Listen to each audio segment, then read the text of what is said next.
The music was too loud, the bar too crowded, and Lila Cohen had no idea what possessed her to come out tonight, let alone accept a drink from a stranger. It wasn't like her. Not the old version of herself, anyway. She didn't go home with people she'd just met. She didn't let her guard down with women who looked like danger wrapped in silk and shadows. But the second she locked eyes with her, all of that dissolved. Samantha. She never gave a last name. Just a sly smile, a voice like velvet smoke, and a gaze that pinned Lila in place like she was something worth hunting. One drink turned into three. The corner booth turned into a cab. And the cab turned into the kind of night Lila never forgot, or dared to speak about. It was supposed to be a one-time thing. No strings. No last names. Just hands gripping bedsheets, breathless laughter in the dark, and the kind of heat that left her shaking the next morning. She left before sunrise. No note. No goodbye. Just a fast walk of shame and a silent promise to herself. Never again. Until now. Lila Cohen, you're needed in the executive boardroom in 5. Her coworker's voice snapped her back to the present. She blinked at her screen, heart skipping. The email was still open, the subject line cold and impersonal. New executive director announcement. She hadn't read it yet. She hadn't had time. She had too many emails, too much work, and not enough hours in the day. But something about that message, about the timing, made her stomach twist. Boardroom. Executive. Announcement. She stood, smoothed the wrinkles from her blouse, and walked the hall with practiced calm. The doors were already open. People shuffled into seats. She took the last chair on the side and kept her head down. That is, until the room fell into silence. And heels, sharp, certain, powerful, clicked against the hardwood floor. Lila looked up. Her breath stopped. No. Fucking. Way. Samantha was standing at the head of the table, black pencil skirt hugging her hips, silk blouse the color of blood and power, hair pinned into a perfect twist, and those same piercing green eyes scanning the room like she owned it. Because apparently now she did. Good morning, Samantha said, her voice calm, clear, confident. I'm Samantha Brooksfield, your new executive director. I look forward to working with each of you. Her gaze passed over the room. Paused. Just for a second. On Lila. Not a blink. Not a smile. But something burned behind those eyes, and Lila felt it all over again. That heat, that pull, that dangerous gravity. She sat straighter, forcing her face to remain neutral. This wasn't happening. This couldn't be happening. Samantha turned back to her notes. Continued speaking. Company goals. Vision.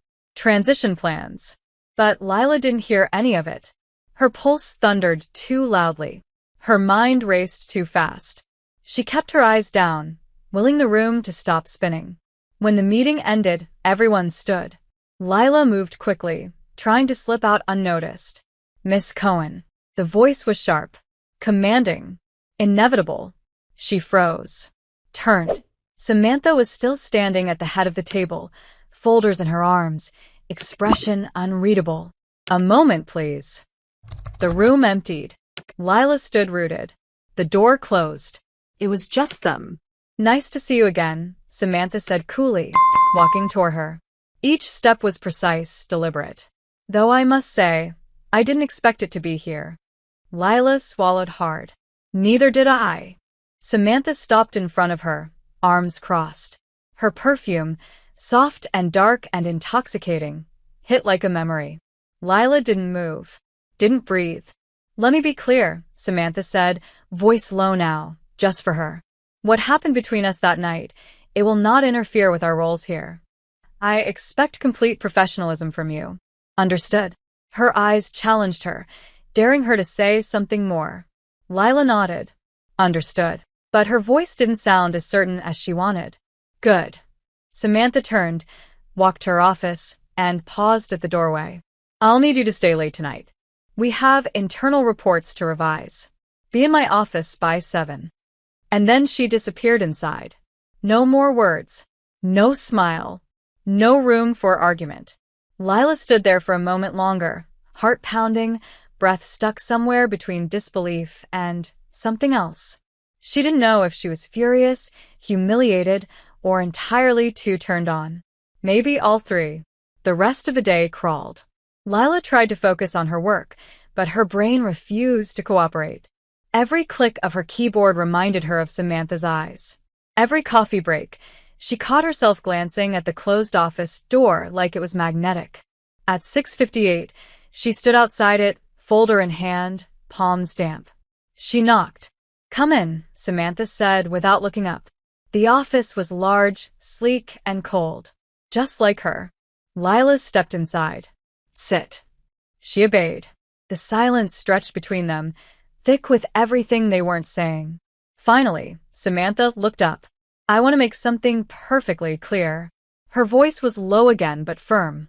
"This isn't personal. You're here because you're capable, and I expect results." Lila met her gaze, heart thudding. "Understood." Samantha studied her for a long moment. Then her lips curled, not quite a smile, but something close. Good. "Let's begin." They worked in silence for over an hour, reviewing documents, correcting numbers, the air between them charged. Every time their hands brushed, every time their knees accidentally touched beneath the desk, something sharp sparked between them. Lila tried to ignore it. She couldn't. At 9:12, Samantha stood to grab a file. Her blouse shifted, revealing a sliver of skin at her waist. Lila's eyes flicked there before she could stop them. Samantha turned, saw the look, said nothing, but her gaze dropped to Lila's lips for half a second. Then, calmly, she walked back, dropped the file between them. "Focus, Miss Cohen." Her tone was soft, dangerous, and Lila's resolve cracked. By 10:03, they were close. Too close.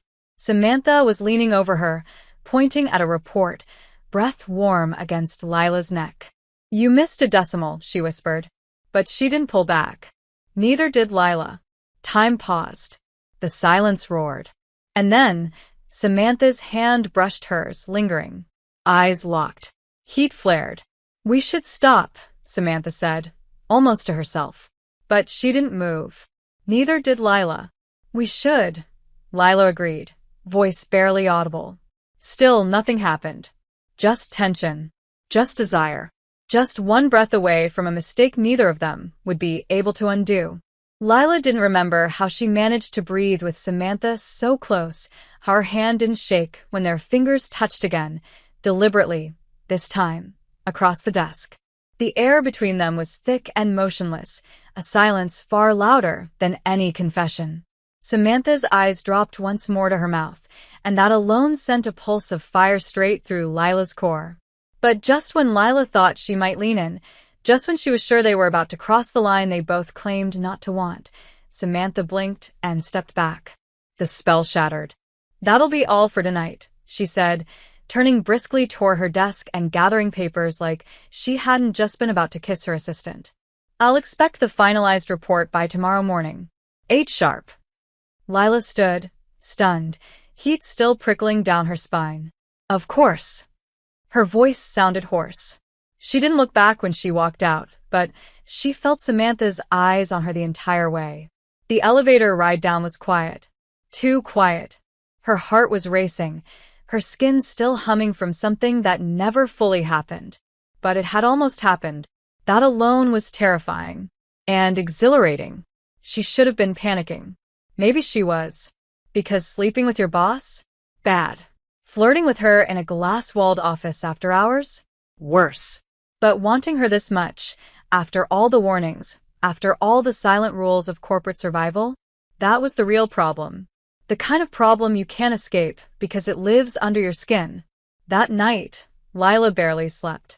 She tossed and turned, sheets twisted around her legs like vines. Every time she closed her eyes, she saw Samantha's gaze, felt her breath on her neck. She replayed that moment in the office 100 times, dissecting it, doubting it, craving it. By the time the sun rose, her body ached with exhaustion and desire in equal measure. She arrived early, coffee in one hand, trembling hope in the other. She didn't expect Samantha to speak to her, not after how coldly she ended things last night, but part of her still burned with curiosity. What if she regretted stopping? What if she wanted to finish what they started? But when Samantha walked in, flawless as ever in a navy blazer and impossibly high heels, she didn't glance at Lila. Not once. The entire day passed in an excruciating blur. Meetings, emails, team presentations, and Samantha remained unreadable, distant, completely professional. Too professional. Lila hated how much it got to her. The tension that lingered between them was like smoke trapped in a room with no windows. And it only got worse when someone else noticed. Around noon, Julia, a junior associate who worked closely with Lila, leaned over her cubicle wall and whispered, "Okay, I have to ask. What's the deal with the Ice Queen?" Lila blinked. "Samantha? You're on a first-name basis with her?" Julia's eyes widened. "No. She introduced herself as Samantha," Lila stammered. Julia grinned like she caught her in a secret. "Relax. Everyone's intimidated by her. But I swear, the way she looks at you sometimes." Lila's stomach dropped. "What do you mean?" Like she's trying not to look. And failing." Lila forced a tight smile. "You're imagining things." "Sure I am," Julia said, still smiling as she walked off. "But if you two ever end up in the same elevator for more than 10 seconds, I'm betting someone walks out with messy hair." The afternoon crawled. Lila kept her distance, trying to act normal, but her chest tightened every time she heard Samantha's heels click across the floor. At 5:45, just as she was about to pack up for the day, her phone buzzed. Internal extension. Samantha's. Her heart stopped. She picked up. "Miss Cohen," came the smooth voice on the other end. "I'll need you in my office again. Tonight." A pause. 7. And then the line went dead. No explanation. No please. Just an order. And Lila? She hated how fast she said yes. She arrived at 6:59. Knocked once. "Come in." Samantha was standing near the window, backlit by the lights of the city. Arms crossed, face unreadable. "Close the door." Lila did. "Is there a report or?" Samantha cut her off with a glance. "Sit down." Lila obeyed. A moment passed. Then Samantha moved toward her, slowly, heels silent on the carpet. "Tell me something, Miss Cohen." Her tone was soft, too soft. "Do you always look at your superiors like that?" Lila froze. "Like what?" Samantha tilted her head. "Like you're thinking about what their skin tastes like." Lila's mouth went dry. "I wasn't. You were," Samantha said simply, stepping closer. "And I let you. Last night. I let you sit across from me, wanting me. Because I wanted you to." Lila's breath caught. The room spun. "Then why did you stop?" she asked, her voice barely above a whisper. Samantha's lips curved, almost sadly. "Because this isn't a game. This is my reputation. My career. And yours." "Then why call me here again?" Lila demanded, heat rising in her chest. "Why keep pulling me in if you're just going to push me away?" Samantha didn't answer immediately. She looked away, then back, her voice quieter. "Because I can't stop thinking about you. And I hate it." Lila stood. She couldn't sit still anymore. "Then don't stop." Samantha's eyes widened. Lila took a step forward. "Tell me to leave if that's what you want. But if you're going to keep calling me in here, pretending this isn't real, I can't play along." For a moment, Samantha just stared at her, like she couldn't believe the words. Then she took a slow, careful breath, and walked toward her. They were inches apart now. No desk. No files. Just heat. Electricity. Hunger. Samantha reached up, gently tucked a strand of hair behind Lila's ear. "Your trouble," she whispered. "So are you," Lila whispered back. And then Samantha kissed her. Hey, if you're enjoying this story, go ahead and drop a like to help us grow even more.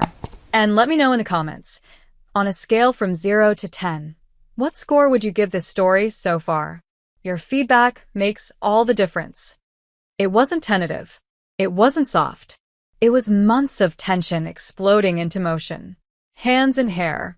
Mouths crashing together. Samantha backed her into the desk, knocking over a stack of papers, neither of them caring. Lila's fingers gripped her waist, pulled her closer, desperate to feel her, to memorize her again. Samantha groaned into her mouth, kissed her harder, deeper, like she'd been starving. And just when Lila thought they'd lose control completely, Samantha pulled back, breathing hard, eyes wild. "We have to stop." Lila was dazed. "No, we don't." Samantha rested her forehead against hers. "If we don't, this won't just be a mistake. It'll be a mess." Lila touched her face gently. "Maybe it already is." Samantha pulled away, walked to the door and opened it. "Go home." Her voice cracked. "Please." Lila hesitated, then nodded, and left. Her lips still tasted like Samantha. Her whole body ached from not finishing what they started. But what scared her most, what truly terrified her, was how badly she wanted to come back. The flight was short, but it didn't matter. Lila spent every minute of it pretending to be calm while Samantha sat 3 rows ahead, poised, unreadable, surrounded by a silence that didn't belong to anyone else but her. She hadn't spoken more than necessary since that night in the office. No looks, no late calls, no more invitations after hours. She had shut it down. Cold. Efficient, the way someone like her would. And Lila hated how much she missed it. The trip to Boston was supposed to be quick, a corporate event, some press obligations, a client dinner. Lila wasn't even supposed to go, but when the original assistant caught the flu, she was the next in line. She said yes before she could stop herself, and now here she was, dragging her suitcase through the marble-floored hotel lobby, trying not to wonder if Samantha's mouth still remembered how hers tasted. The check-in was smooth. Room 702 for Samantha Brooksfield. Room 703 for Lila Cohen. Adjacent rooms. Next to each other. The receptionist smiled politely. "There's an internal door connecting the suites. For convenience. It stays locked unless you both choose to unlock it." Lila nodded, trying not to show anything on her face, but inside her pulse stuttered. The idea of being one door away from her boss, from the woman who kissed her like she meant it and then sent her away like she didn't, it made her dizzy. She stepped into her room, sleek and modern, and immediately saw the door on the right wall. Closed. Innocent. And yet it throbbed in her vision like a heartbeat. She crossed the room, placed her palm flat against it. On the other side, just inches away, was Samantha. What was she doing? Changing? Sleeping? Pretending this door didn't exist? Lila pressed her forehead to the cool wood. "Don't be stupid," she whispered to herself. But her body betrayed her, every nerve on fire with the knowledge of how close they were. Dinner was at 8. The client was boring. Samantha, flawless in a navy dress that hugged her body like it was designed just for her, didn't so much as glance at Lila unless required. They were polite, professional, mechanical, but under the table, Lila's knee brushed Samantha's once, accidentally, and instead of pulling away, Samantha stayed still for a second too long. That was all it took. Lila barely remembered the conversation after that. Her thoughts were a mess, spiraling around the image of Samantha's thigh against hers, the phantom pressure of that kiss, the sound of her voice when she whispered, "Your trouble." Back in the hotel room, Lila threw her heels off and collapsed on the bed. The clock read 10:27. She should sleep. She didn't. Instead, she stood in front of the door. Again. Her fingers brushed the lock. Still engaged. Still closed. She leaned in, stupidly, hopelessly. "Samantha," she whispered, not expecting a response. But a second later, soft. Deliberate. 3 knocks. From the other side, Lila's breath caught. Her hand froze on the handle. She stared at the door like it had grown eyes. "Open it," came Samantha's voice, low, muffled, dangerous. Not a command. Not a plea. A test. Lila didn't move. Couldn't. Her fingers gripped the knob, pulse racing. But she didn't turn it. "Why?" she whispered back. Silence. Then, "Because if you do, I won't be able to stop this time." Lila leaned her head against the door, her body aching. "Then why knock?" Another silence. Then a softer reply. "Because I wanted to know if you were thinking about me, too." Lila laughed bitterly. I never stopped. The silence stretched. The handle on the other side rattled just once but didn't turn. We can't, Samantha said. But her voice broke halfway through. I know. But I want to. I know. Lila slid to the floor, back against the door, closing her eyes, trying to breathe. On the other side, she heard a thud. Samantha. Sitting too. They were back to back, separated by wood and consequences. I've worked too hard for this job, Samantha whispered. And I've wanted you since the second I saw you, Lila answered. Another silence. Then, do you know what that night did to me? Samantha asked. Do you know what it did to me? Lila snapped, tears stinging her eyes. I told myself it meant nothing, that it was just one night. But then I walked into that conference room, and you were there. And everything fell apart. Samantha let out a shaky breath. You looked at me like you hated me. No, Lila said. I looked at you like I wanted to hate you. It would have been easier. A pause. A soft laugh, bitter and beautiful. God, this is a mess. The worst. But I don't want to stop. Then don't, Lila said. Silence again. Long, heavy. Then, go to sleep, Lila. Her name on Samantha's tongue did something to her chest she couldn't name. I don't think I can. Try. Will you stay on the other side? I'm already here. That night, neither of them opened the door. But they didn't leave it either. And something about that, about the invisible thread between them, stretched but unbroken, felt more intimate than anything they'd done before. And far more dangerous. The morning after was torture. Lila woke up still dressed, body stiff from having slept on the floor with her back pressed against the thin hotel room door, knowing that just beyond it, Samantha had been doing the exact same thing. She didn't remember when she fell asleep. She only remembered the sound of Samantha's voice, low and aching through the wood, the way her name sounded like a confession. She remembered resisting the urge to turn the knob and ruin everything. Again. The door was still closed when she finally got up. She didn't touch it. She didn't knock. But she pressed her palm against it one last time before leaving for breakfast, as if trying to tell Samantha she was still there, still willing to cross a line they both feared too much. At the breakfast table, Samantha arrived late. Her hair was flawless, makeup sharp, her expression a mask of cool efficiency. Her eyes met Lila's once. It lasted no more than a second, but it said everything. Last night happened. We're still pretending it didn't. But I felt it too. They didn't speak until the car ride back to the airport, and even then it was about logistics, not longing. Lila stared out the window while Samantha read emails beside her. Their shoulders never touched. Their hands never strayed.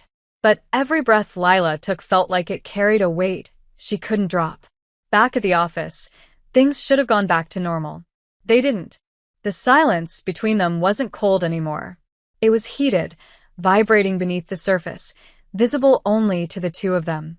Every accidental glance was a loaded weapon. Every time Lila entered the elevator and saw Samantha already inside, she hesitated for a beat too long before stepping in, both of them staring straight ahead, both pretending not to feel the pull. But it was only a matter of time. The dam broke 3 days later. It was after a product pitch meeting with a high-profile client, one Samantha had spent weeks preparing for. The presentation had gone perfectly, and the team was buzzing with adrenaline. Everyone clapped, people offered congratulations, but Lila's eyes never left Samantha's face. She looked proud, composed, and when their eyes met across the conference room, she looked like she was holding something back. Lila didn't know what made her do it. Maybe it was the smile Samantha gave someone else. Maybe it was the way her blouse clung to her skin beneath the tailored jacket. Maybe it was just the exhaustion of pretending. But after the meeting, while people filed out, Lila stayed behind. Samantha was still packing up papers when Lila closed the door quietly behind the last team member. That was impressive, Lila said, voice casual. Samantha looked up. Her expression was unreadable. Thank you. You didn't even look nervous. I was. A pause. Then, softly, not about the pitch. Lila stepped closer. Her pulse was deafening. Samantha didn't move. Then what were you nervous about? Another silence. Then Samantha's voice, razor-thin. That I wouldn't be able to keep my hands off you. Lila froze. Samantha placed the last folder in her bag and looked up. Their eyes locked. That was all it took. The room vanished. Lila crossed the space between them and kissed her like she'd been holding her breath since the hotel. Samantha responded instantly, dropping the bag, gripping Lila's waist, pulling her close. It was messy, desperate, filled with frustration and want. Lila's hands were in her hair. Samantha's mouth was on her jaw, her throat, her lips again. They stumbled backward, knocking into the table, scattering pens and papers. Samantha gasped against her mouth. This is insane. I know. You should leave. I won't. God damn it. Samantha kissed her again, harder. Their bodies fit like they were made to collide. Samantha lifted her onto the table, and Lila wrapped her legs around her, pulling her closer. Her fingers unfastened the first button of Samantha's shirt before she even realized she was doing it. That's when the knock came. A sharp, unexpected knock on the conference room door. They froze, breathless, Silent. Lila's legs still around Samantha's waist. Samantha's hand gripping the edge of the table. Yes, she called, her voice steady only by sheer will. The door opened halfway. Julia, wide-eyed. Oh, sorry, I didn't realize anyone was still in here. Her gaze flicked between them. Lila's flushed face. Samantha's undone collar. The mess of papers on the table. Julia's eyes narrowed just slightly. She didn't say anything else. Just stepped back and let the door close. Lila's heart dropped into her stomach. Shit, she whispered. Samantha stepped back, adjusting her blouse. This was a mistake. Lila jumped down, fixing her clothes. She doesn't know what she saw. Samantha stared at the door. She's smart. She knows enough. Then we explain. Explain what? That I've been calling you to my office at night? That I knocked on your hotel room door? That I let you kiss me in a goddamn glass conference room? Her voice cracked. She turned away. This is spiraling, Lila. Lila crossed her arms, trying to breathe. You knew it would. Samantha turned back to her.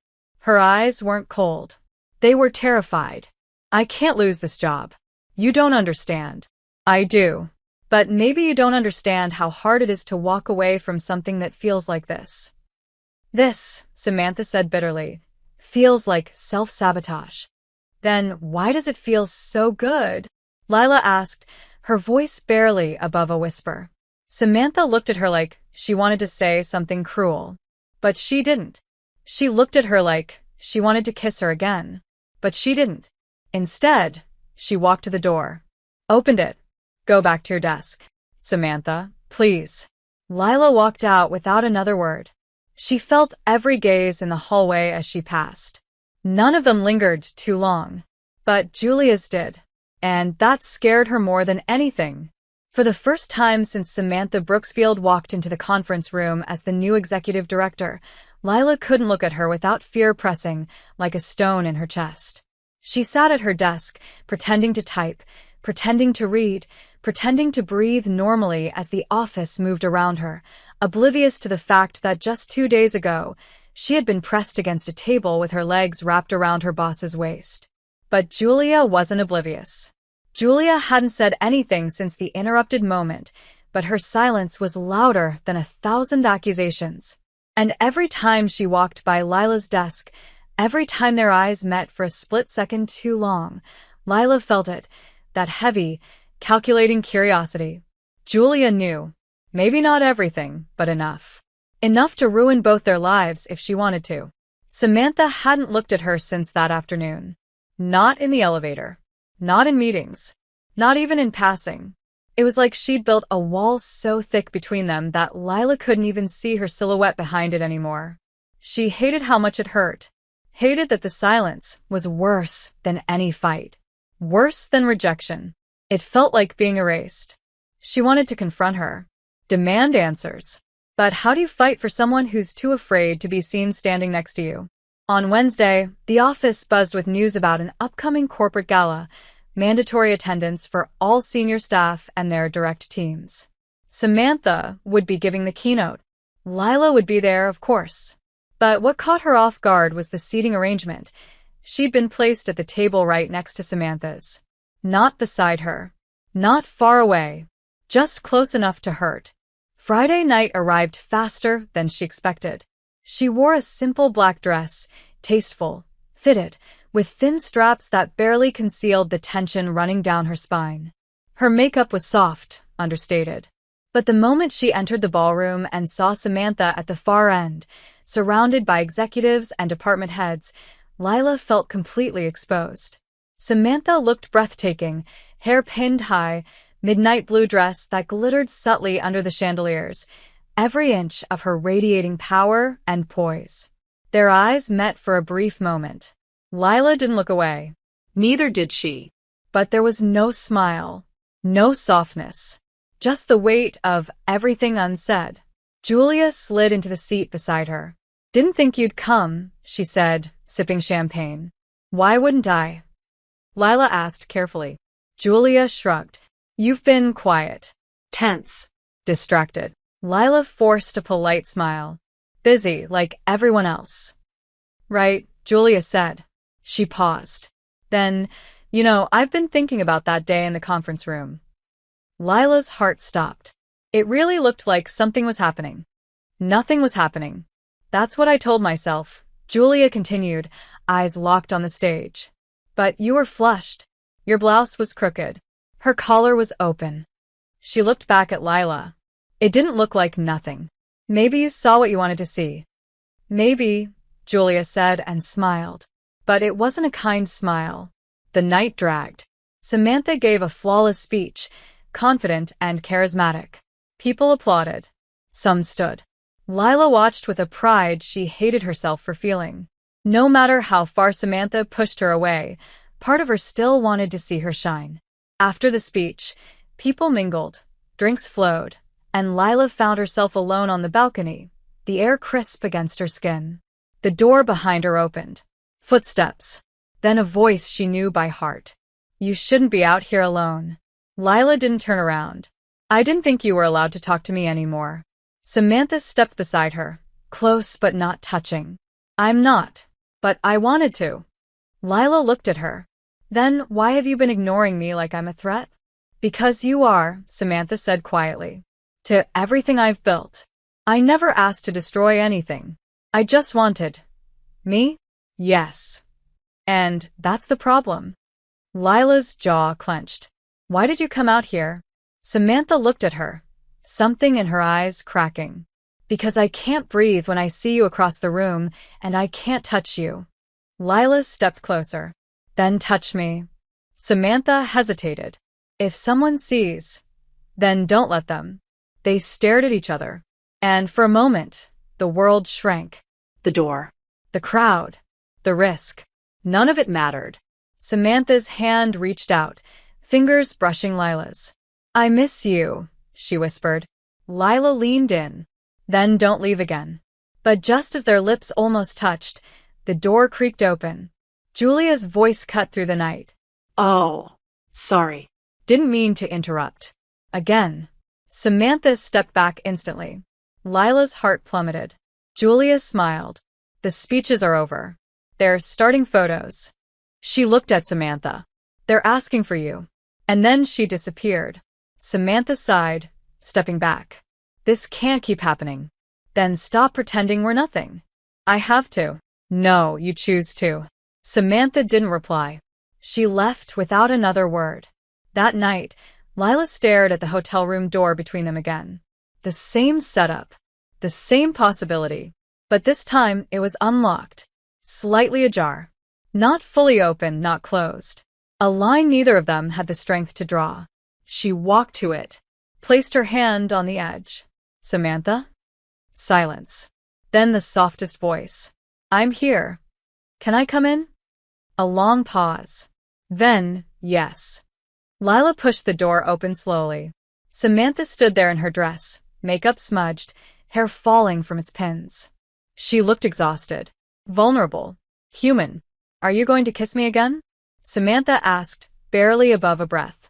"If you let me," Lila replied. And this time, there were no stops. No walls. No hesitation. They met in the middle, mouths desperate, hands frantic, years of restraint crumbling with every step back toward the bed. Samantha's dress fell first. Then Lila's. Then all the rules they'd fought to uphold. They moved like they had in the beginning, instinctively, hungrily, like finding each other was the only thing that had ever made sense. And after, when the room was silent again, when Samantha lay half asleep beside her, her fingers tracing patterns on Lila's spine, she whispered something so quiet Lila almost missed it. "I don't know how to protect you and keep you." Lila kissed her shoulder. "Maybe you don't have to choose." But they both knew better. The morning after was warm, still, and cruelly quiet. Lila woke before Samantha. She stayed there for a long moment, her head resting on the bare skin of Samantha's shoulder, watching her breathe like peace had finally found a home. It was fragile, almost sacred, the way they held each other in that hotel bed, as if the chaos outside didn't exist, as if their love didn't come with consequences. But peace was always a short-term luxury in a story like theirs. And it ended the second Lila's phone vibrated sharply against the nightstand. She reached for it without moving too much, careful not to wake Samantha. One message. Urgent. Security breach detected in internal file system. All staff report to main office immediately. Lila sat up slowly, heart beginning to pound. Samantha stirred beside her, eyes fluttering open. "What's wrong?" Lila handed her the phone. Watched her face shift from sleepy warmth to executive alertness in under 5 seconds. "We need to go. Now." No time for softness. No kisses. No stolen moments.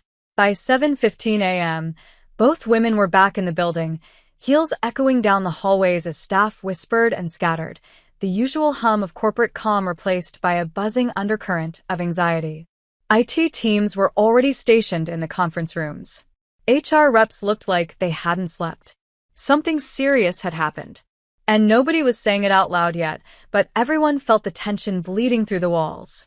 Samantha was immediately pulled into a closed-door meeting with the board.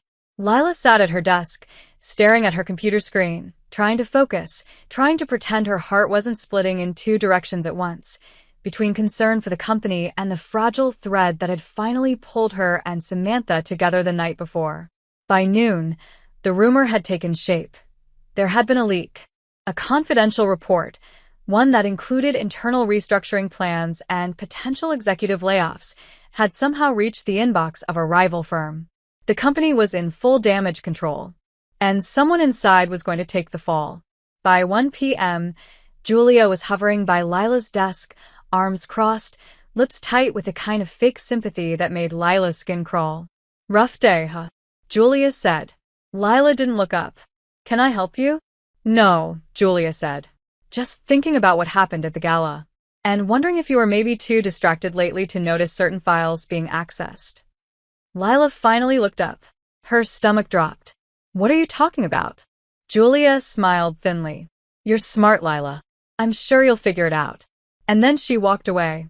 Lila's blood ran cold.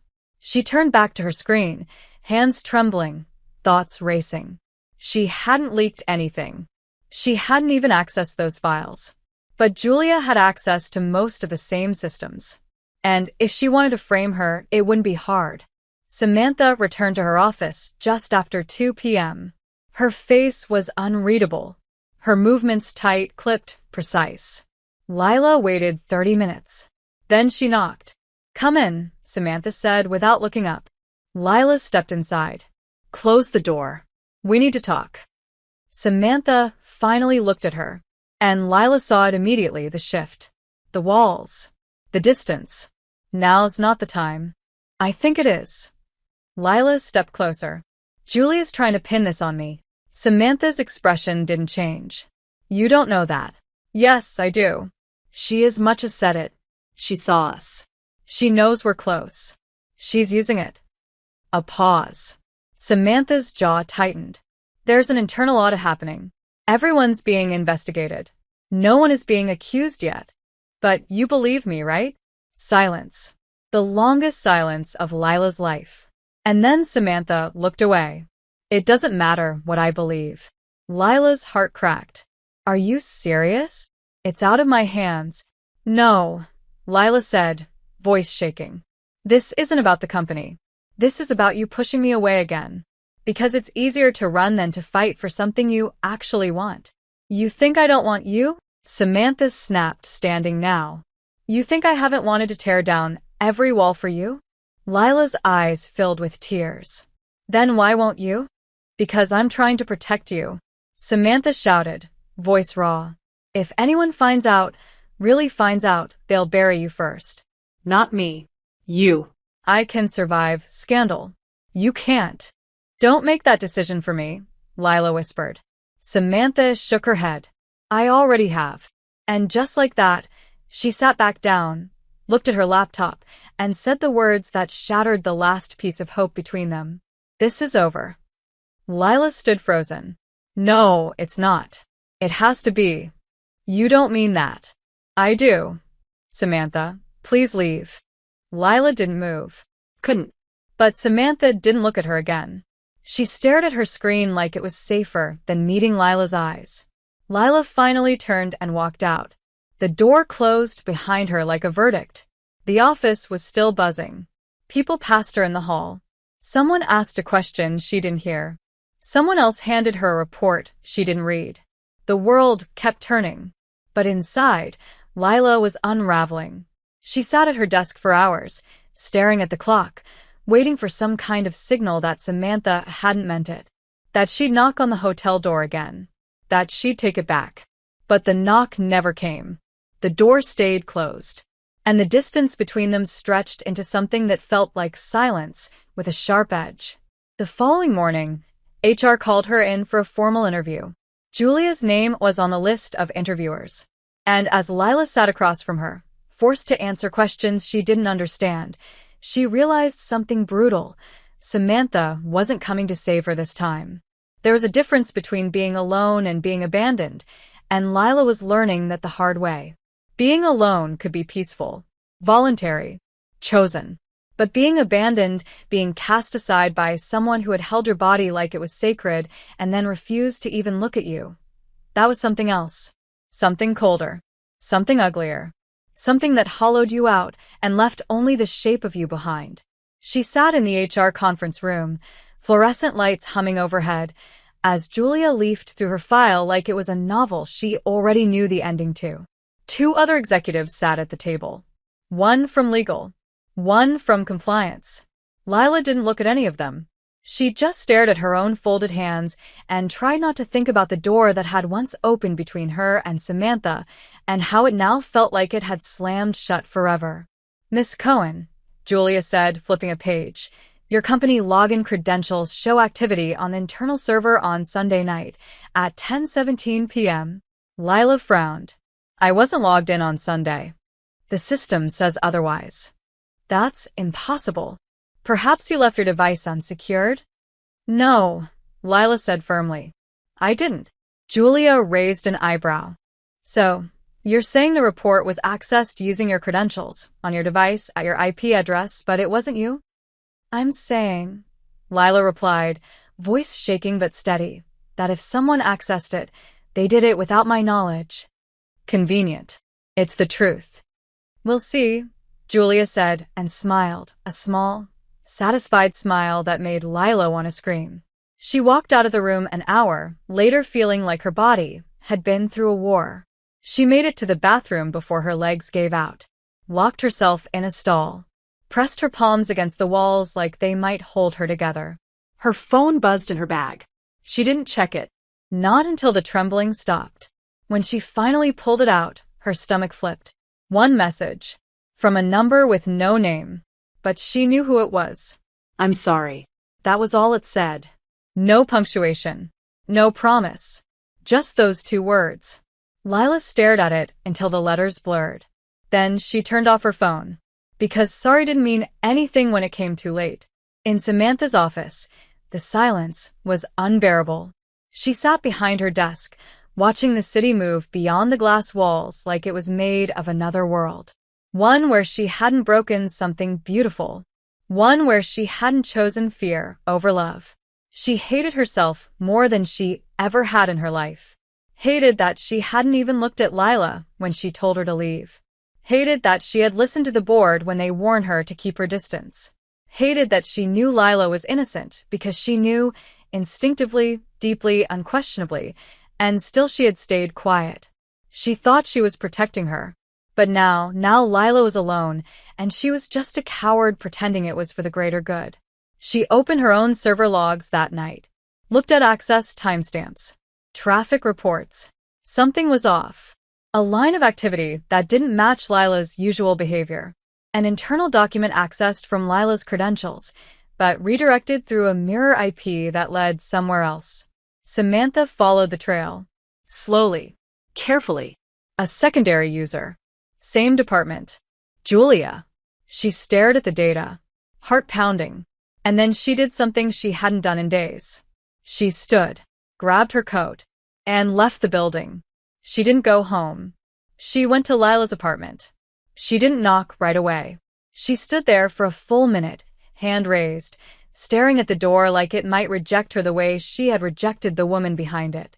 Then she knocked. Lila opened the door wearing sweatpants and a t-shirt, hair pulled into a messy bun, face pale and exhausted. She didn't look surprised to see her. Just tired. So tired. You shouldn't be here, Lila said. Samantha nodded. I know. If someone sees, I don't care. Really? Lila said bitterly. Because last I checked, you cared so much you threw me to the wolves. Samantha closed her eyes. I thought I was protecting you. You weren't. I know that now. A beat. Then Samantha looked at her, eyes glassy. And I'm sorry. Too late. Please, Samantha whispered. Just let me explain. Lila didn't step aside. But she didn't close the door either. You have 2 minutes. Samantha breathed out. Julia's framing you. I found the logs. She mirrored your credentials. The access came from her machine. I'm going to take it to legal tomorrow. Lila stared at her. You're serious? Yes. And now you're suddenly on my side? I never stopped being on your side, Samantha said. I just stopped being brave enough to show it. Lila's throat tightened. Do you know what it felt like? She whispered. To be in that room, with everyone staring at me like I was a traitor, and knowing that the one person who could have defended me chose silence instead? Samantha flinched. I'm sorry. You keep saying that, because it's the only word I have right now. Another silence. Then Lila opened the door wider. Come in. But this doesn't mean I forgive you. I wouldn't expect you to. Samantha stepped inside. They sat across from each other, not touching, not pretending, just breathing, just talking. It was the first real conversation they'd had in days. And for the first time, there was no seduction, no heat, only vulnerability. And maybe that was what made it matter. When Samantha left that night, she turned back at the elevator and said one thing. I'm not going to let them ruin you. And Lila, despite everything, despite the damage and the silence and the fear, believed her. The moment Samantha stepped into the office that morning, everything felt different. It wasn't the way people glanced at her, or the shift in energy that always came after a corporate crisis. It was the clarity burning in her chest, the quiet resolve that had finally silenced the panic. She had made her decision. She wasn't going to lose Lila, not to Julia, not to fear, not to the company she'd sacrificed everything to protect. And if that meant setting fire to everything she'd built, then so be it. She walked straight past her assistant, past the boardroom, and straight into the compliance director's office, closed the door, and laid the printed logs on the desk. I want this reviewed immediately, she said, calm but sharp. This activity log proves that the file wasn't accessed by Lila Cohen. It was a credential mirror. The traffic bounced from a different machine. I traced it to Julia Myers. The director raised an eyebrow. You're accusing one of your senior department leads of corporate sabotage? No, Samantha said. I'm not accusing. I'm presenting facts. What you do with them is your choice. But if Lila is officially reprimanded or terminated without this being considered, I will walk. And I'll take everything I know about what's really happening in this department with me. That got their attention. By noon, Julia was summoned for a closed-door meeting. Samantha wasn't invited. She waited in her office, pretending to work, but her eyes never left the door. At 1:37 p.m., Julia knocked. Samantha looked up slowly. "Come in." Julia stepped inside like a woman who'd already played her last card and knew it would hit hard. "Bold move," Julia said. Samantha didn't blink. "Truthful move." "You know," Julia continued, crossing her arms, "you're not as untouchable as you think you are. Especially not when you've got a pretty young assistant sneaking into your hotel room at night." Samantha's stomach tightened, but she kept her expression blank. "Be careful with your words." "Oh, I'm just getting started," Julia said, smiling. "You want to accuse me of misconduct? Fine. But I have screenshots, Brooksfield." Logs. "That internal door between the hotel rooms? There's security footage of you walking in at 11:14 p.m. and not coming out until morning." Samantha stood slowly. "You were spying?" "I was protecting the company," Julia replied smoothly. "From exactly this. Emotional compromise. Favoritism. You're not the first executive to screw up her judgment over a beautiful face. But you might be the first to get caught this easily." "You leaked company files and tried to frame someone else," Samantha said, her voice deadly calm. "You won't survive this." "Maybe," Julia said. "But if I go down, I won't be the only one." She stepped closer. "All it takes is one email. One anonymous tip to HR. One headline about an executive having an affair with her assistant. You think the board will defend you?" Samantha didn't respond. Not right away. She let the silence speak first. Let it stretch long enough to let Julia feel like she was in control. And then she said, "You're bluffing." Julia's smile faltered. "Excuse me? If you had those screenshots, you would have used them already. You don't have them. You're just hoping I'll back off before anyone checks the rest of your digital footprint." Julia's jaw tightened. "Try me." Samantha walked around the desk, stopped in front of her, inches away. "Go ahead," she said softly. "Send it. Leak it. Make your move. Because when the board asks why you waited this long to report something so allegedly inappropriate, they're going to ask one thing. What did you want in return?" Julia's eyes narrowed. "You think you're smarter than me?" "No," Samantha said. "I just know I'm not scared of you anymore." Julia stepped back. "You're making a mistake." "No," Samantha said. "I made a mistake when I let someone like you anywhere near the people I care about." Julia left, slamming the door behind her. Samantha sat back down, her hands shaking slightly. But she didn't let herself fall apart. Not yet. Instead, she opened her laptop and wrote the email that would change everything. 2. HR department subject. Disclosure of personal relationship body. Effective immediately. I would like to voluntarily disclose a personal relationship that has developed between myself, Executive Director Samantha Brooksfield, and Assistant Lila Cohen. I understand this may prompt an internal review and am fully prepared to cooperate in any way necessary. Full transparency is my priority moving forward. She hit send. It was done. No more hiding. No more secrets. By 4 p.m., the email had circulated through all the necessary hands. By 5 p.m., Lila was summoned to HR again, but this time, it wasn't an ambush. It was a conversation. Samantha joined her, sat beside her, held her hand under the table when no one was watching. They answered every question. They signed every form. And when they walked out of the room together, something in the air had shifted. People stared, whispered, But they walked side by side. unafraid.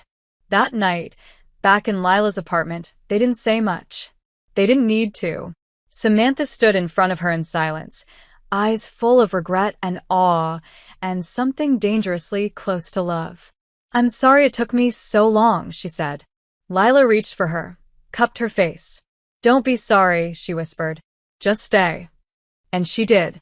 On Monday morning, everything was different. The same elevator. The same hallway. The same clean floors and sterile coffee machine and desperate hum of keyboards across every department, and yet none of it felt the same. Lila walked through the doors with her head high, but the weight of 100 silent judgments clung to her skin like smoke. People looked. Some glanced and looked away quickly, pretending not to care. Others whispered before they realized she was close enough to hear. A few didn't bother to hide it, stares that lingered, lips that curled in tight smiles of amusement or envy or disdain. She'd prepared herself for this, had told herself 1,000 times over that being honest was worth it, that no love deserved to rot in secrecy, that if Samantha could walk beside her, proud and unshaken, then she could survive anything. But knowing that and feeling it were two very different things. Samantha, for her part, remained the picture of composure. Her stride never faltered. Her posture never slouched. But Lila had learned her tells.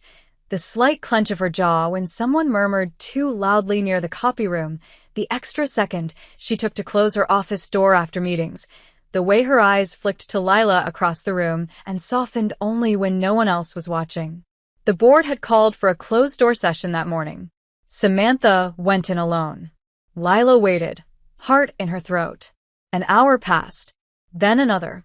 When the door finally opened, Samantha came out with her spine as straight as ever. But Lila saw the tightness in her throat, the way she didn't make eye contact with anyone.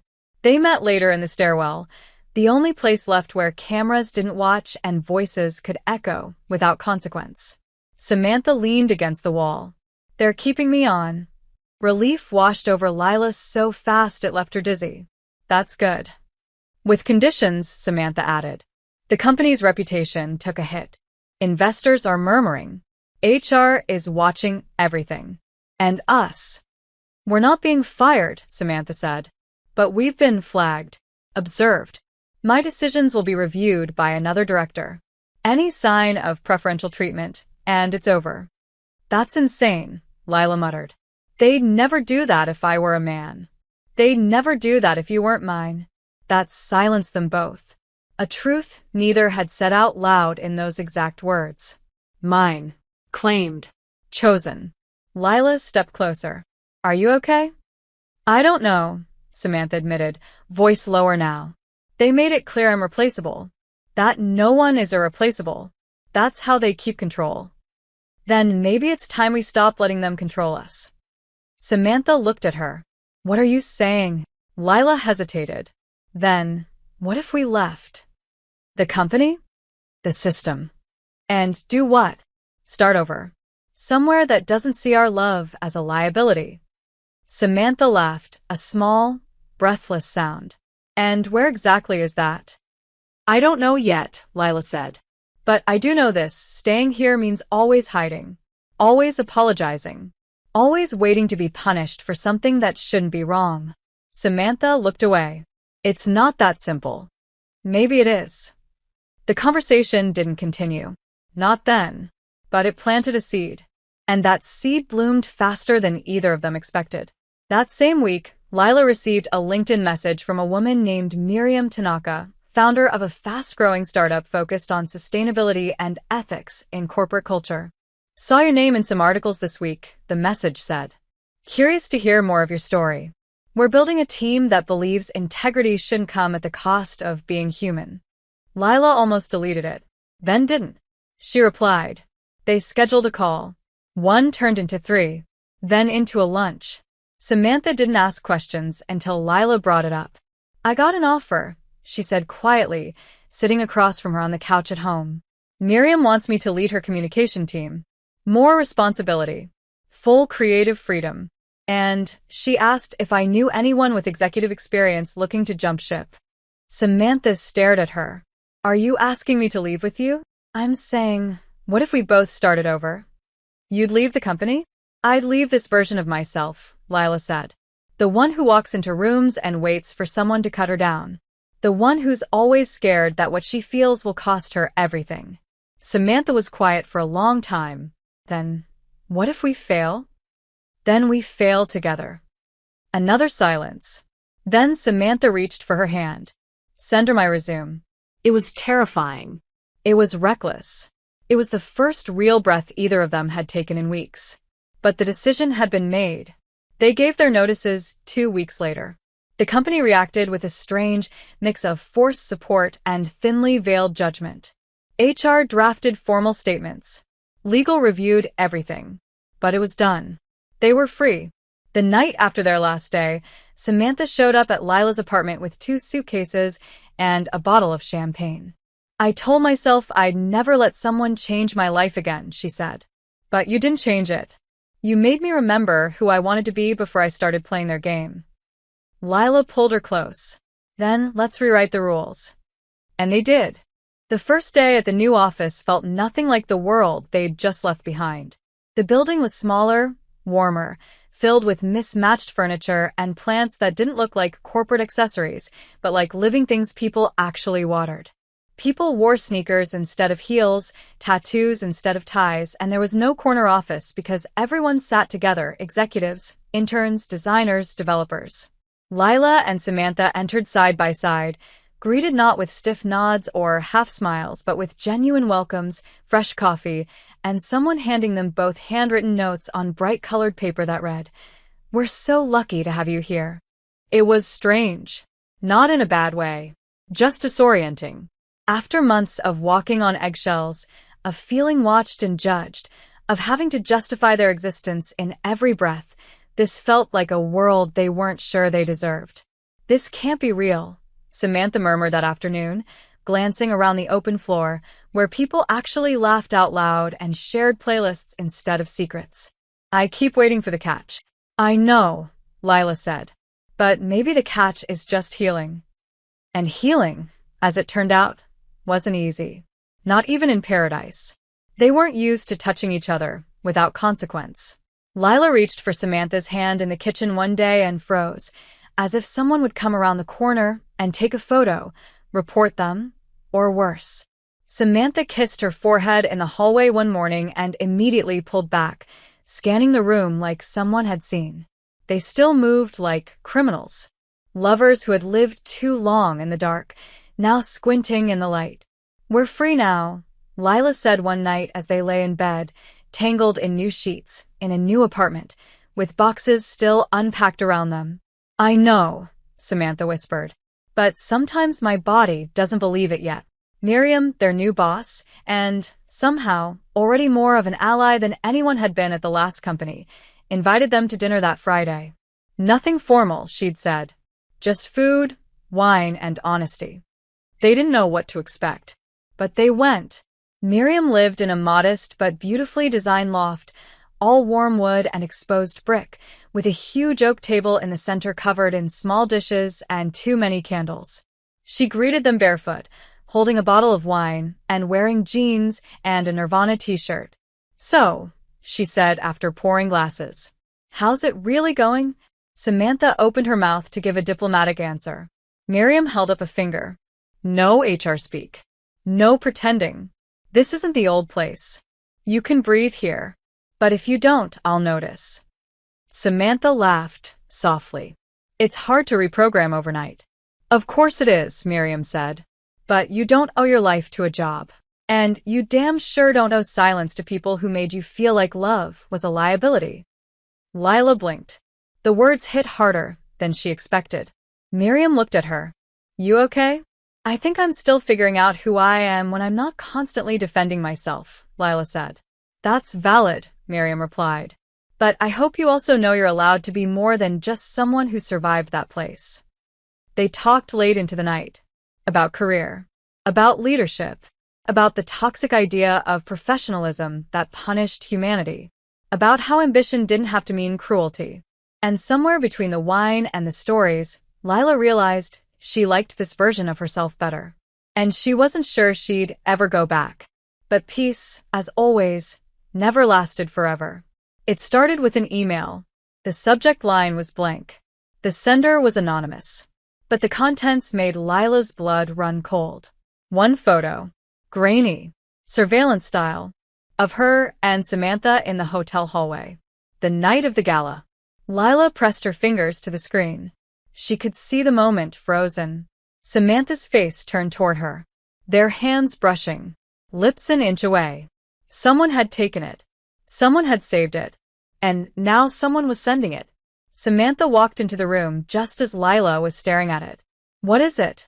Lila turned the phone around. Samantha froze. Shit. Who would? Julia, they said in unison. Samantha sat down hard. I thought she backed off. Maybe she did, Lila said. But she's saved ammo. And she's waiting for the right moment to use it. They didn't talk much after that. Just sat there, Side by side. Feeling the old fear return, the kind that made your chest tighten and your hands cold and your trust feel like a fragile thing that could shatter again. That night, Lila stared at the ceiling in the dark. What if this follows us forever? Samantha turned toward her. Then we let it. What? Let it follow us. Let them talk. Let them send pictures. Let them make assumptions. But we don't hide anymore. We don't shrink for their comfort. Lila blinked in the dark. I'm not sure I'm that brave yet. Samantha reached for her hand. Then I'll be brave for both of us. Until you are. And somehow that was enough. The photo hit the internet on a Wednesday morning, but the tremor it caused rippled far beyond that single day. It appeared first on a corporate gossip blog, one of those anonymous tip-driven websites that thrived on half-truths and scandals repackaged as news.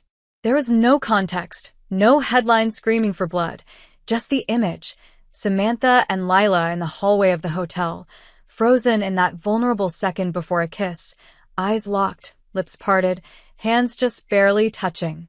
The caption read simply, "Executive and assistant?" Or something more. Within hours, the image spread.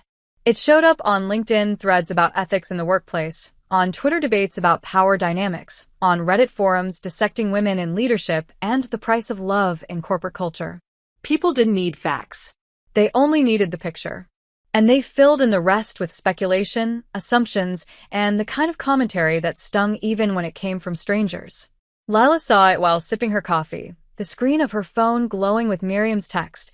Check the link before you walk into the office. I'm here if you need me. Her stomach dropped. She clicked. And the moment she saw the image, everything inside her seized. It wasn't just the exposure.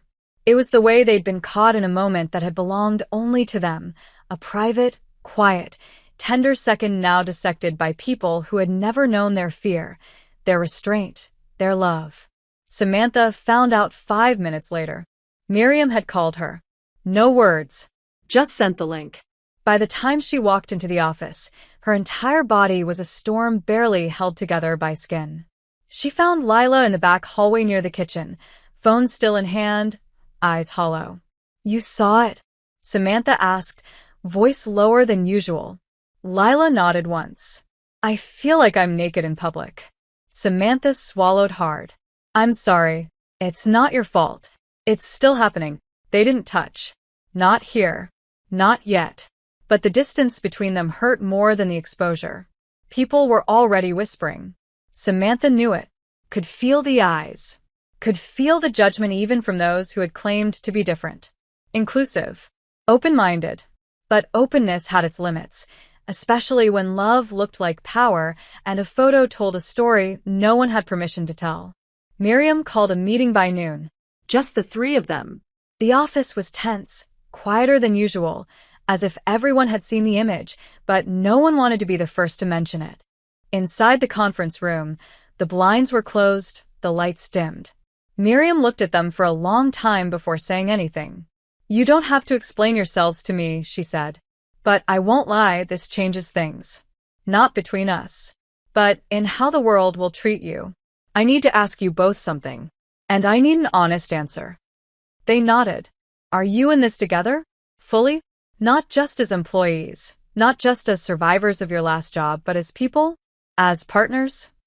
Lila looked at Samantha. Samantha looked back. Yes, they said at the same time. Miriam leaned forward. Then I want to offer you something. You don't have to say yes now. But think about it. What if we controlled the narrative? What if you told your own story? On your terms. No anonymous posts. No speculation. A real interview. Full transparency. No shame. Just truth. Lila blinked. You want us to go public? I want you to own it, Miriam said. Because the internet has already decided who you are, what you did, what it meant, and they're wrong. But if you stay silent, they get to keep being wrong. Samantha crossed her arms. It's risky. So was staying in the closet, Miriam said.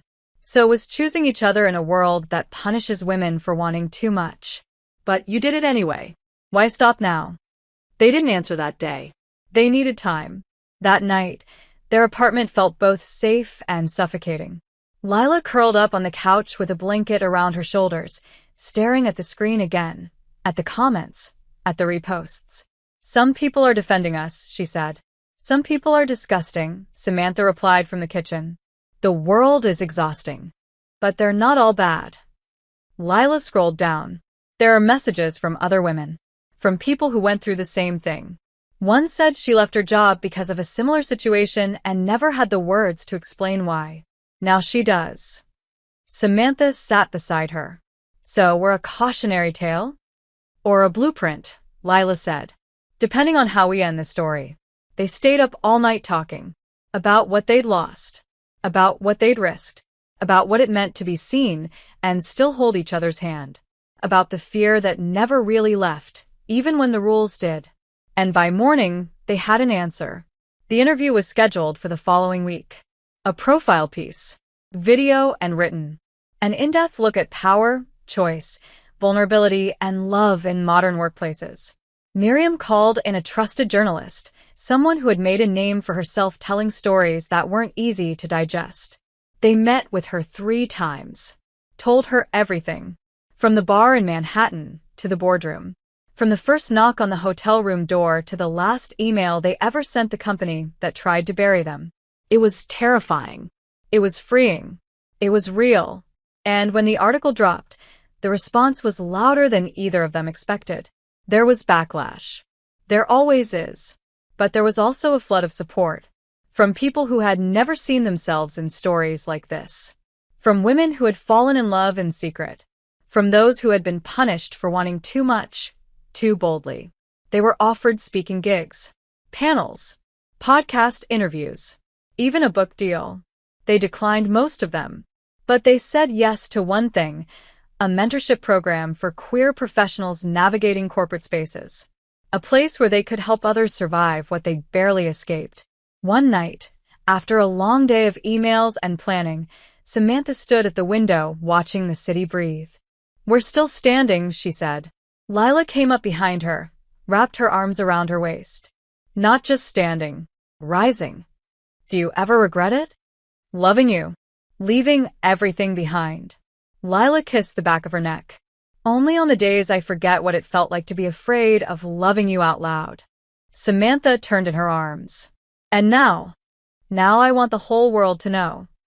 The invitation arrived in a matte black envelope, thick, heavy, the kind of material that made your fingers pause as you opened it.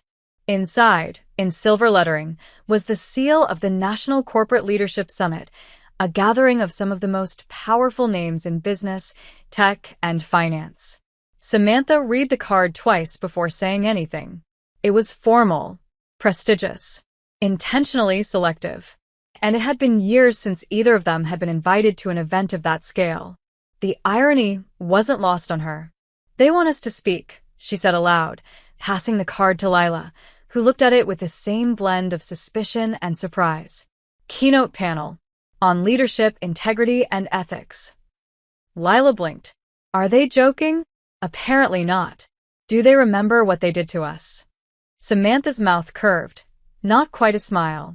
They remember because of what they did to us. Lila dropped onto the couch, card still in hand. You think this is genuine? I think it's calculated. But that doesn't mean it's not useful. Useful how? Samantha sat beside her. We've told our story on our terms. But we've never stood in a room full of the people who whispered behind our backs. The ones who watched and said nothing. The ones who let it happen. What if we didn't avoid them? What if we walked in as the version of ourselves they tried to erase? Lila stared at her. You want to go? I want to be unignorable. They didn't decide immediately. But the idea settled in them like a storm building at sea, steady, inevitable, pulling them towards something both dangerous and necessary. In the days that followed, they researched the list of attendees. It was as expected. Executives from their old firm, names they hadn't spoken aloud in months, board members who had once debated Samantha's career like it was a risk portfolio, HR managers who had sat across from Lila with eyes too cold to be human. Julia wouldn't be there. She had stepped down quietly after the investigation, but her ghost still lingered in those circles, in the systems that had protected her. Miriam called them the night before the flight. "You're sure you're ready for this?" she asked. "Because if there's even one part of you that's going for revenge or validation, it's not about revenge," Samantha said. "It's about presence." "And power," Lila added. Miriam exhaled into the phone. "Then go. But go knowing who you are, not who they tried to make you." The event was held at a luxury hotel in Chicago, all glass and marble and soft, expensive lighting. The kind of place where you couldn't tell if people were smiling because they were impressed or because they were watching you bleed. The moment Samantha and Lila walked in, the air changed. People looked. Some subtle, some not. Murmurs flickered through the crowd like sparks through dry leaves. But no one approached, not yet. They were too busy pretending not to be shaken by the sight of two women who had walked through fire and come out holding hands. The panel was scheduled for the second day. Until then, they were expected to mingle, network, attend sessions, pretend that everyone hadn't already Googled them the second their names hit the itinerary. Lila felt the tension in every corner of her body. But Samantha looked unshakable. She wore a black suit tailored like armor, hair swept back, eyes sharp. She moved through the lobby like a queen who had returned to claim a throne no one expected her to want back.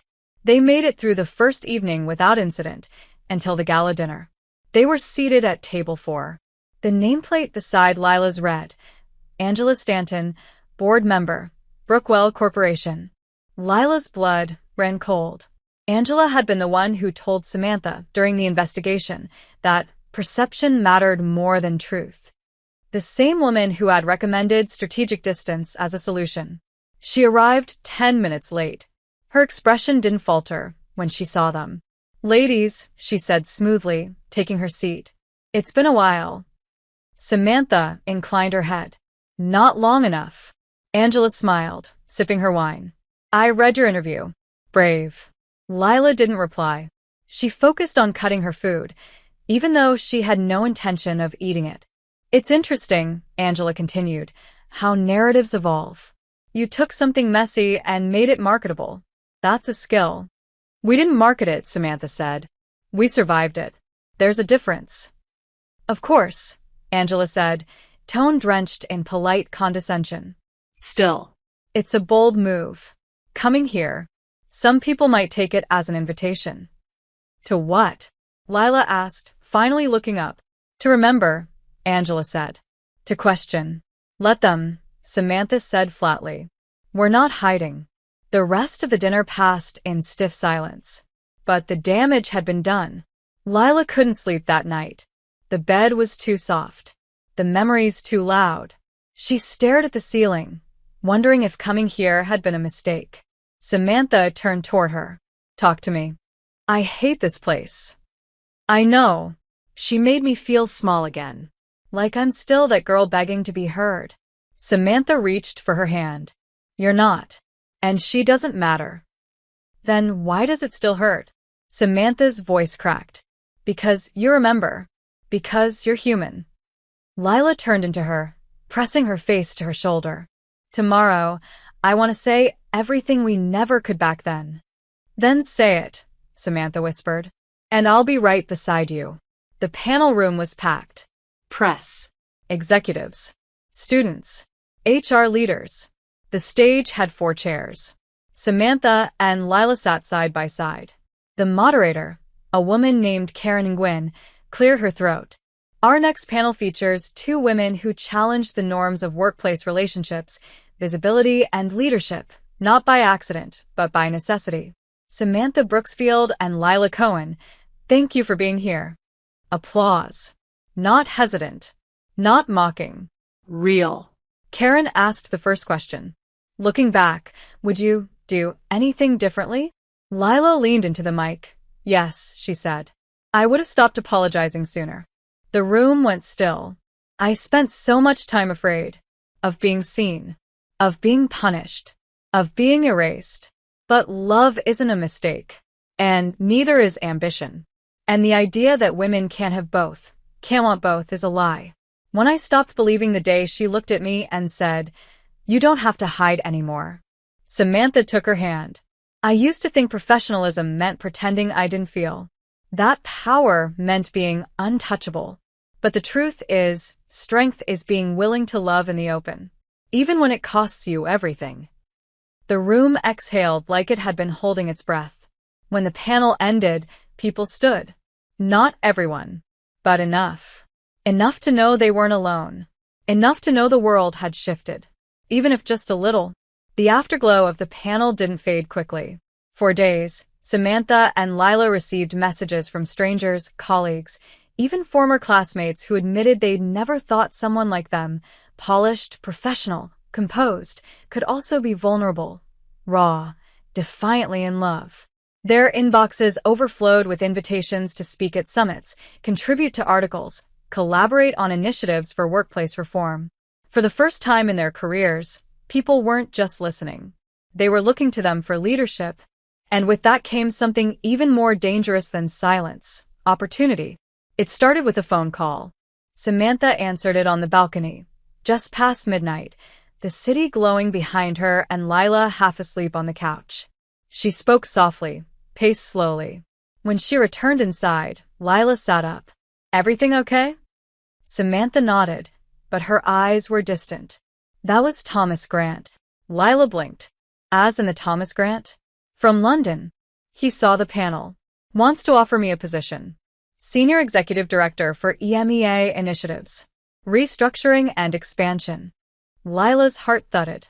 "That's massive." "It is. And you'd have to move." "Yes." A pause. Then softer. "Immediately." Lila said nothing. Not because she didn't have words, but because they all tried to rush out at once and caught in her throat. Samantha sat beside her. "It's the kind of role I've dreamed about. Total autonomy. Global reach. A chance to build something without hiding." Lila nodded slowly. "You should do it." "Lila, you should," she repeated. "This is what you've fought for." "We've fought," Samantha corrected gently. "I don't want to leave you, but you want to go." That silence was louder than anything, and Lila felt it split through her chest like a clean, sharp line. "We always knew," Samantha said, "that our lives would never stop moving. That nothing would stay still just because we love each other." "I know," Lila whispered. "I just didn't think it would happen this fast. We don't have to figure it all out tonight. But you leave in 2 weeks." Samantha closed her eyes. Yes. In the following days, their apartment felt like a ticking clock. Nothing was hostile. There were no fights, no cold shoulders, just moments that hurt in their quietness. Lila folding laundry and pausing at Samantha's favorite blouse. Samantha pouring wine and taking an extra glass out before remembering Lila had already gone to bed. They made love more often, but slower. Like memorizing each other. Like saying goodbye in pieces. Miriam noticed first. She pulled Lila aside after meeting. "What's going on?" Lila forced a smile. "She got an offer in London. Are you going with her?" "No, why not?" "Because I just got here. I'm leading a team. I'm building something real. I can't start over again." Miriam nodded. "Does she know that?" "Not in those words." "Then say the words, Lila. Don't assume love will hold if you keep swallowing your truth." That night, Lila sat on the floor while Samantha packed a suitcase. "Can I ask you something?" "Anything." "If I ask you to stay, would you?" Samantha's hands stilled over a folded blazer. She turned slowly. "Yes." Lila blinked. "You'd give it up?" "In a second." "But you'd resent me." "Eventually." "Then don't stay," Lila said softly. "And don't ask me to go." "I wouldn't." "Then what do we do?" Samantha crossed the room, knelt in front of her. "We survive. We hold on. We plan visits. We fight for the in-betweens. And we trust that what we've built doesn't fall apart just because we're apart.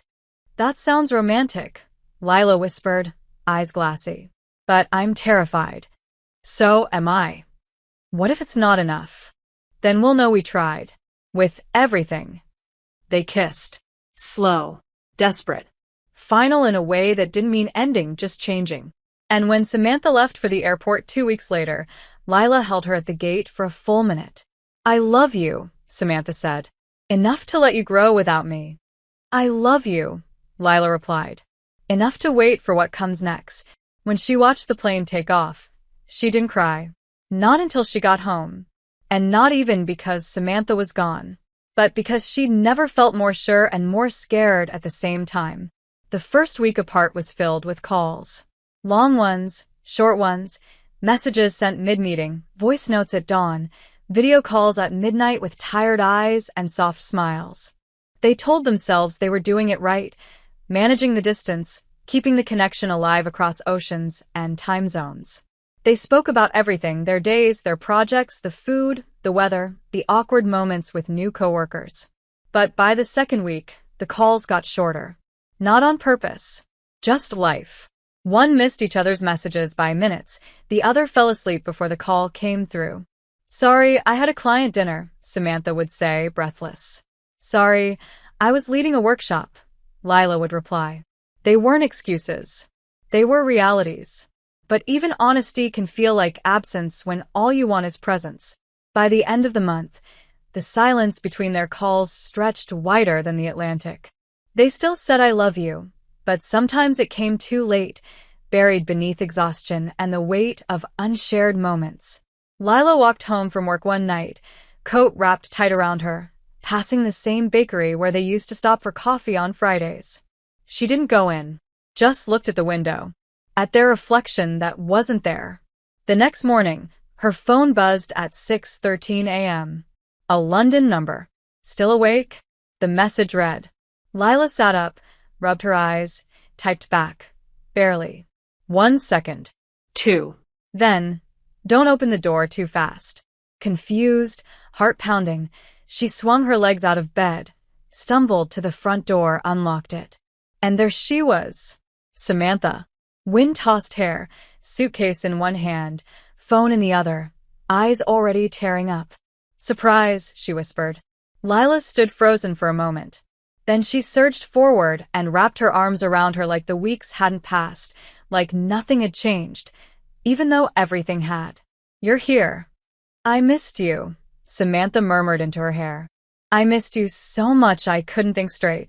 They didn't talk for a while. Just stood in the doorway, clinging, breathing each other in again. But when they finally sat down, Lila noticed the fatigue, the stress behind Samantha's eyes. The way her smile didn't quite reach the corners. You okay? She asked. Samantha hesitated. No, Lila's chest tightened. What happened? The job is amazing. The team is sharp. The city's beautiful. But none of it feels like mine. Because I'm not there? No, Samantha said. Because you are what makes things feel like home. Lila bit her lip. You're homesick. I'm you sick. That made Lila laugh, a small, broken sound. So what now? Samantha looked at her. I don't know. You flew across the ocean without a plan? Yes. You're ridiculous. I'm in love. That silenced everything. And then Lila looked away. I've been scared. Of what? Of the days passing. Of getting used to life without you. Of realizing that I'm okay, and wondering if that means I need you less. Samantha's heart clenched. And do you? No, Lila said. I need you differently. Not like oxygen. Not like drowning. Like someone I want to share things with, not someone I have to survive for. That sounds like growth. It sounds like something that could break us if we don't learn to fit into the new shape. They sat in that silence, heavy but honest. Then Samantha reached into her coat and pulled out a folded piece of paper. I talked to Thomas.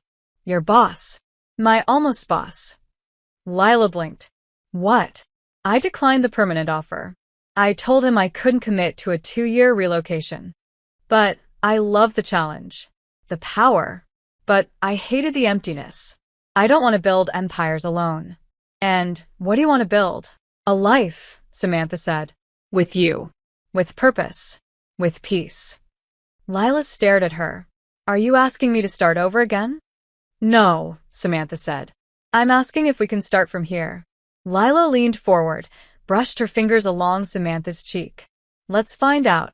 They didn't go back to the beginning. They didn't go back to pretending it had never happened, or to the rhythm of boardrooms and secret glances and doorways filled with breathless tension. They started somewhere else entirely, in the middle of an afternoon, with sunlight pouring through open windows, with music playing from a half-dead speaker and takeout containers stacked on the coffee table while Samantha painted a wall the wrong color and Lila laughed so hard she dropped her drink. It was clumsy and domestic and new. And it was everything. After Samantha returned, they didn't rush. They gave the relationship a new timeline, one not based on fear or urgency or stolen hours between meetings. They moved into a new place, together this time, not in the frantic, accidental way they had before, but with intention. Lila picked the apartment. Samantha picked the furniture. They fought about the rug. They made up on it. And slowly they started to feel real again. Lila stayed at Miriam's company, growing into a role like she was finally being seen in full color. Her team adored her. She launched a mentorship initiative that connected young queer professionals with experienced mentors, and within 6 months, it had doubled in reach. Samantha took on independent consulting work, traveling less, choosing her projects carefully. She built workshops on ethical leadership and inclusive strategy. She spoke on stages that once belonged only to men in suits who had never questioned the rules, and now she rewrote them. But more than that, they built something together. A shared project. A platform called Out in the Open. It was part podcast, part community space, part speaker series, a place where people could tell the stories they had once been punished for living. Their story became the first episode. Samantha was the one who named it. Lila was the one who cried through the final edit. They launched it quietly. Just a link. Just a caption. No more hiding. The response was overwhelming. Submissions poured in. Survivors. Leaders. Assistants. Teachers. Nurses. Students. Women who had loved boldly. Women who had been forced to disappear. Men who had chosen silence. Non-binary professionals who had never seen themselves represented in power. The community grew like wildfire. And in the middle of it all, they lived. Together. Fully. One afternoon, while sorting through the latest batch of audio submissions, Lila glanced at Samantha, who was sitting on the floor in sweatpants, editing audio and cursing softly under her breath at a glitch. "You're gonna marry me," Lila said suddenly. Samantha looked up. "Oh? Is that how proposals work now?" "It's not a proposal. It's a declaration. A threat. An inevitability." Samantha tilted her head. "And what if I said I've been carrying a ring in my bag for a month waiting for the right moment?" Lila blinked. "Are you serious?" Samantha nodded. Then stood. Then walked over. Then knelt. "But maybe this is the right moment after all." Lila's breath caught. Samantha pulled out the ring. Simple. Elegant. Gold, with a soft sapphire at the center. "You changed my life. You reminded me what it means to live it fully. You taught me how to stop apologizing. And I want to spend the rest of my life reminding you that you never have to shrink to be loved. Marry me?" Lila was already crying. She didn't care. Yes. Obviously. God. Yes. They kissed. The mic was still on. The recorder's still running. They kept it in the episode. The wedding wasn't grand. It was honest. Small. Warm. Filled with people who had walked beside them in the dark and stayed to see the light. Miriam gave a speech that made everyone cry. Julia didn't get an invite. They danced barefoot. They kissed without fear. They signed the papers and said "I do" and looked into each other's eyes like they were seeing the whole future. And in a way, they were. Months later, Lila stood on a stage, speaking at a conference about resilience, about transparency, about loving without apology. Samantha was in the front row, fingers laced with Miriam's, both of them beaming. We were never supposed to last, Lila told the crowd. Not according to the rules. Not according to the whispers. But the thing about love, real love, is that it doesn't ask permission. It simply survives. And when it does, it teaches the world how to be better. The room stood, and Lila didn't blink. She smiled. Because this time, she didn't need to hide. She had already won. If you enjoyed this content and want to support the channel in a special way, try clicking the thanks button below. It's the one with the heart and $sign icon. With super thanks, you can make a direct contribution to the channel, which helps me keep creating awesome videos for you.